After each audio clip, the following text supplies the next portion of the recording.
आसिका निर्वाचन मंडली बोलसर ग्राम रे निखिल ओडिया बाणायत ओडिया समाज कुलघर प्रतिष्ठा उत्सव पालित। एही अवसर रे ग्राम रे आध्यात्मिक परिवेश सृष्टि होगा सहित 500 रु ऊर्ध्व महिला पवित्र ऋषिकुल्या नदीर कलश यात्रा करथिले। बहु दूर दूरांतरु साधु संत आसिबा सहित नाम संकीर्तन अनुष्ठित होइतिबा देखिबाकू मिलिछि।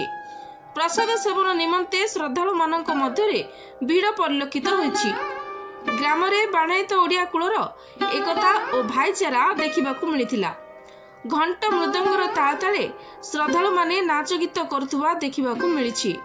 बाणायत ओडिया समाज ग्राम सभापति बलराम पड्याଙ୍କ नेतृत्व रे अनुष्ठित एही गृह प्रतिष्ठा उत्सव रे मनोज कुमार आपट, विपिन कुमार दलई, रंजन कुमार दलई, विभीषण दलई, कविराज दलई, भूया दलई, कृष्णचंद्र दलई, जोगेंद्र प्रधान समेत समस्त बाणायत कुलर व्यक्ति विशेष प्रमुख सहयोग करथिले। ब्यूरो रिपोर्ट, आंचलिक वार्ता।